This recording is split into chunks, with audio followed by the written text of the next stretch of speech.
کھانا ٹھنڈا ہو رہا ہے، کیا کوئی اہم کام ہے؟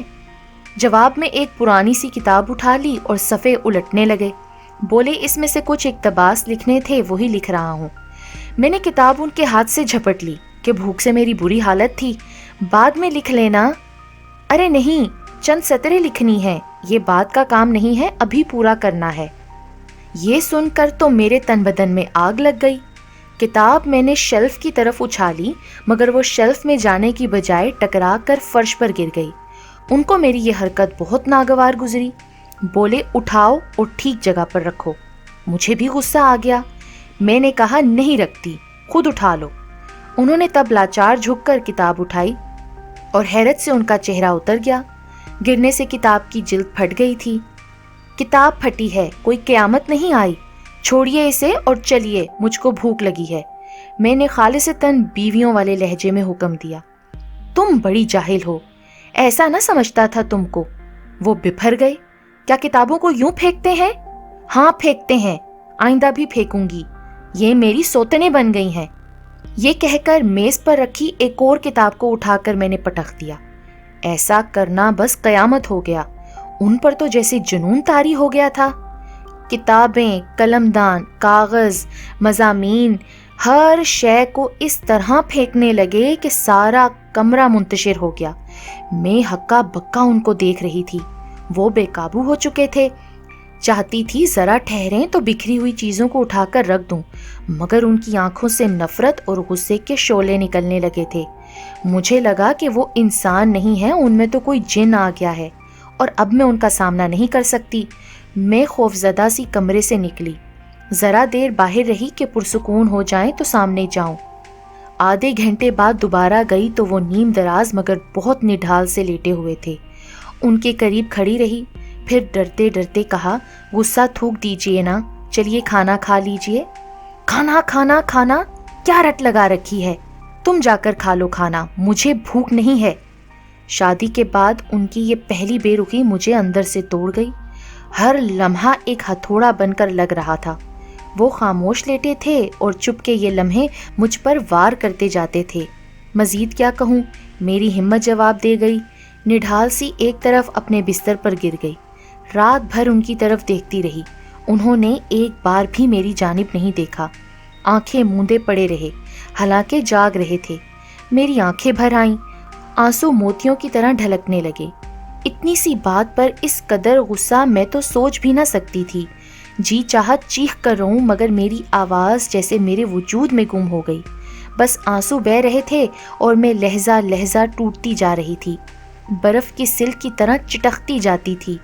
لگتا تھا تھوڑی دیر باقی ہے اور ایک چھناکے سے بکھر جاؤں گی۔ جانے کب صبح کاذب کے وقت آنکھ لگ گئی۔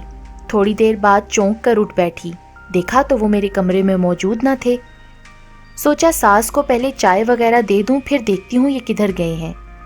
اب خاموش نہیں رہوں گی، کیونکہ خاموشی کی وجہ سے مزید مصیبت سنگین ہو جاتی ہے۔ ساس کو کمرے میں ناشتہ کرانے کے بعد اپنے اور عمران کے لیے ناشتہ میز پر لگا دیا۔ وہ نظر نہ آئے۔ شام تک بری طرح نڈھال ہو گئی، جیسے میرا دماغ طوفان کی زد میں ہو۔ سانسیں اکھڑ گئی تھیں، سر چکرا رہا تھا۔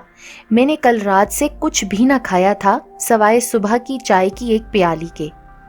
شام کو وہ گھر آ گئے۔ میں سہمی سہمی سی کمرے میں بیٹھی تھی۔ سوچ کی اڑانے جو دن بھر بھرتی رہی تھی، اب ان کے پنکھ بھی کانپ رہے تھے۔ میں خلا میں ہچکولے کھانے لگی، تبھی کیا دیکھتی ہوں کہ وہ کمرے میں آ گئے ہیں۔ لبوں پر ایک کھینچی ہوئی زہریلی لکیر ہے، جس کا زہر میرے خون میں اترنے لگا۔ وہ مجھ سے بے نیاز اپنی کتابوں کی الماری کی طرف گئے، اپنے چہرے کے تناؤ کو مجھ سے چھپانے کی کوشش کرتے ہوئے۔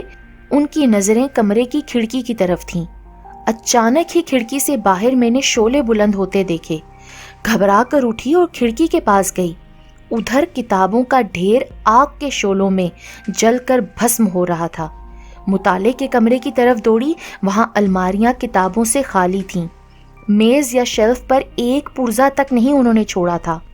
مجھ کو لگا جیسے میری ازدواجی زندگی کی چتا جل رہی ہے۔ حلق سے چیخ نکلی، مگر حلق میں ہی اٹک گئی اور میں لڑکھڑا کر چکر کھا کر جہاں کھڑی تھی وہاں گر گئی۔ میرے گرنے کی آواز سن کر ملازمہ دوڑی آئی اور پھر عمران کو خبر کی۔ اگلے دن جب آنکھ کھلی تو میں تو ہسپتال میں تھی۔ عمران شرمندہ ہو کر بولے، مجھے معاف کر دو، میں بہت شرمندہ ہوں، نہ جانے مجھے کیا ہو گیا تھا۔ جب مجھے گھر لے کر آئے، گھر میں آئی تو ساس نے پیار سے ہاتھوں کو چوم کر کہا، دلہن خدا نے بچا لیا تمہیں، تم تو امید سے تھیں، گرنے سے اگر کچھ ہو جاتا تو بہت نقصان ہوتا بیٹی، شاید تم کو چکر آ گیا تھا، ڈاکٹر نے یہی بتایا ہے کہ آئندہ اپنا خیال رکھنا۔ ایک بات بتاتی چلوں کہ عمران نے مجھے طلاق دینے کا ارادہ کر لیا تھا، مگر جب میں بے ہوش ہونے کی وجہ سے اسپتال پہنچی تو اسپتال میں چیک اپ کے دوران جب حقیقت سامنے آئی کہ میں تو امید سے ہوں، تو انہوں نے پھر اپنا ارادہ بدل دیا۔ گویا مجھے میرے ہونے والے بچے نے طلاق کے صدمے سے بچا لیا تھا۔ آج یقین ہو گیا کہ مرد اپنے وسیع اختیارات استعمال کر کے کسی بھی وقت بدل سکتا ہے۔ عورت کو مرد کی محبت کا اعتبار ضرور کرنا چاہیے، مگر اندھا اعتماد نہیں کرنا چاہیے، کیونکہ مرد کی محبت کو سمجھنا بہت مشکل ہے، اور یہ ایسی محبت ہے کہ کبھی بھی بدل سکتی ہے۔